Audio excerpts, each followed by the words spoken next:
Lord of the Mysteries. Chapter 1300. The Fourth Person. Bernadette stared at the outline for a long time until it gradually became clearer as the dawn approached. It was the silhouette of a large island.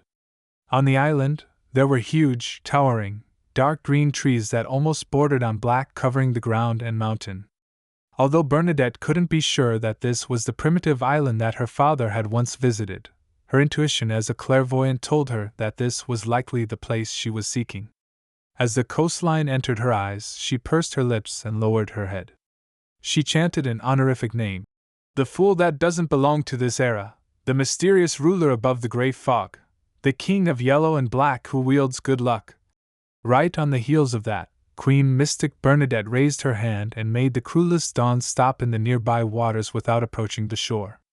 At the same time, the sound of pianos, violins, cellos, flutes, and other musical instruments interweaved together into a lively tune. As the music echoed, the toast, steak, mashed potatoes, fried mushrooms, and other dishes on a plate jumped up one after another and returned to the oven amidst a dance or threw themselves into the trash can. The red wine bottle, white dining cloth, and other items had all returned to their original positions. They either sealed themselves with wooden corks or kept folding themselves neatly. Then, Bernadette gently threw out a bright and unrealistic ball of yarn with her right hand. The ball rolled into the void, leaving a thread behind. Bernadette followed it and strolled through the spirit world before arriving at the border of the nameless island. This Queen Mystic wasn't in a rush to head deeper. She searched for the possible existence of the Black Emperor Mausoleum, and she cautiously made her sea-like blue eyes turn dark and deep. She temporarily lost focus, as though she was prying into the secrets of the River of Fate. A few seconds later, Bernadette's eyes returned to normal as she subconsciously looked up into the sky. She felt that she was being watched by a certain existence. Of course, this was something she had expected, as she had taken the initiative to recite Mr. Fool's honorific name. Above the gray fog, in the ancient palace, Klein accommodated the Fool's card, draped himself with the curtain, and held the staff of the stars.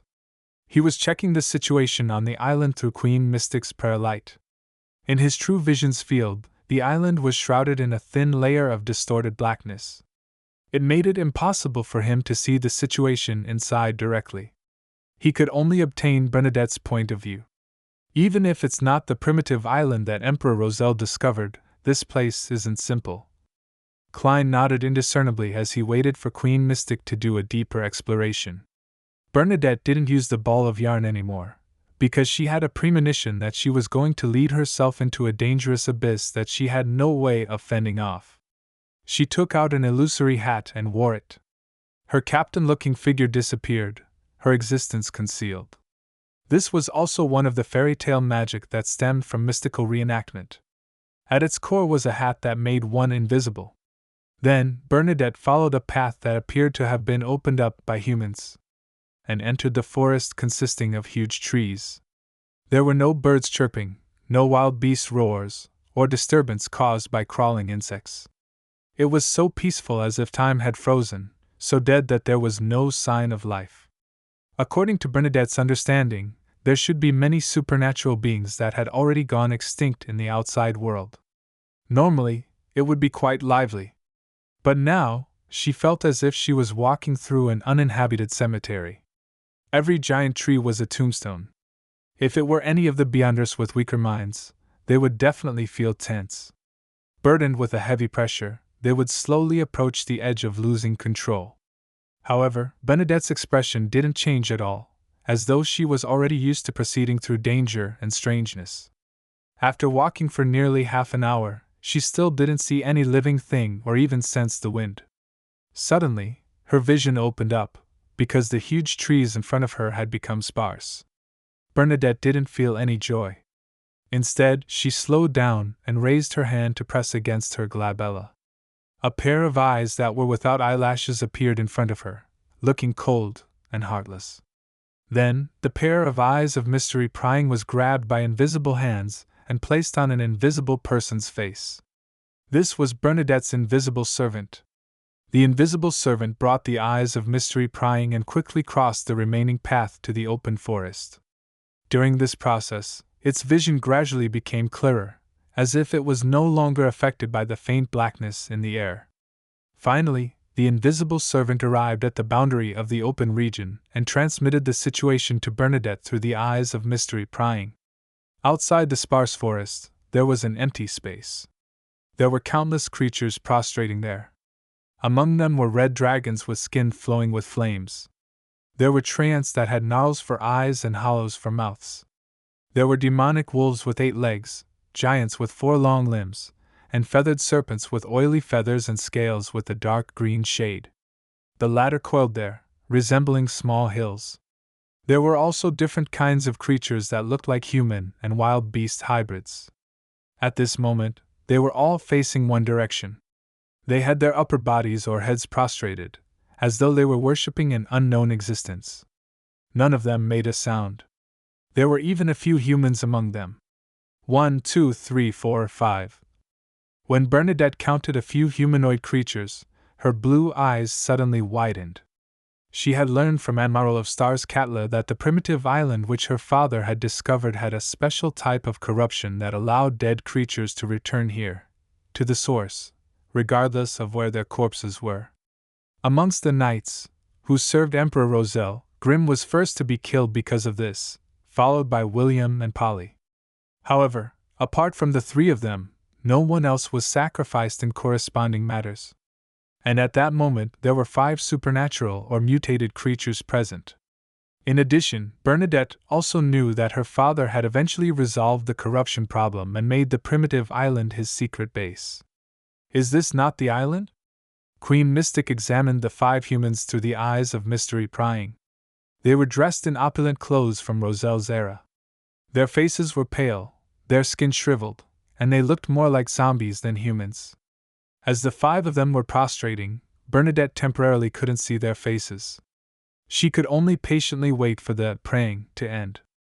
A few minutes later, those creatures straightened their bodies and the entire forest came alive.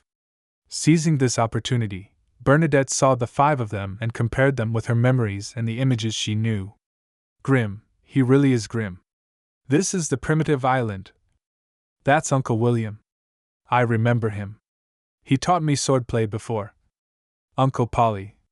When she recognized the 4th person, a look of astonishment could be seen on Bernadette's face. That person was Edwards. In Bernadette's memory, the knight had outlived her father's death.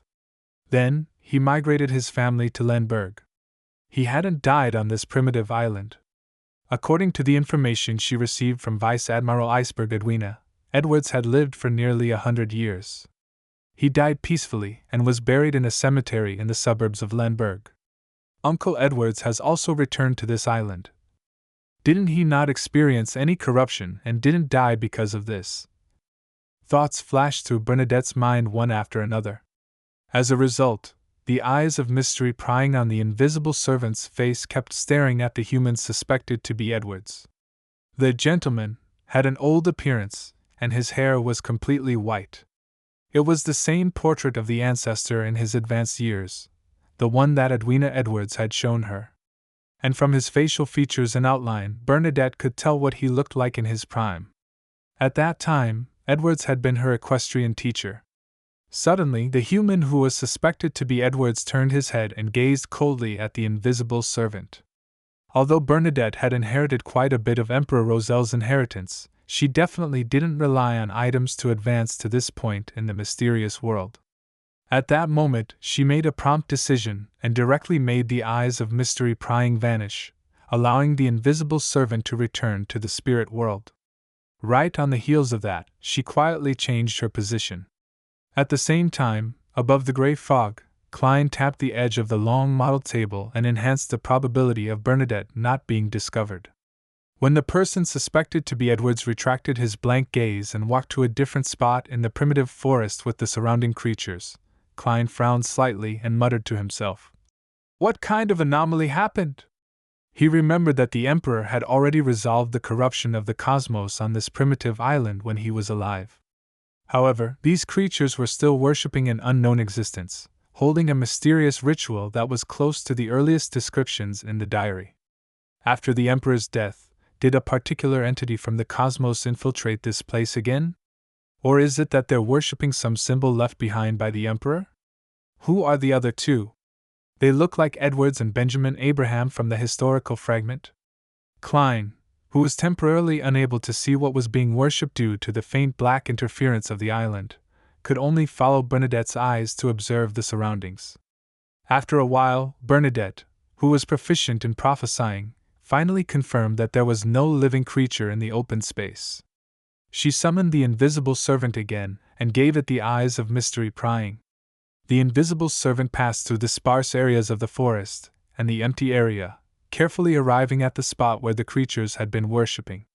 There was a huge rock, and on it was a simple baldachin made of dark red wood. The invisible servant circled halfway and arrived in front of the baldachin. It was empty inside. There was no statue, nor was there an emblem formed from symbols. The creatures on this island were praying to something that didn't seem to exist.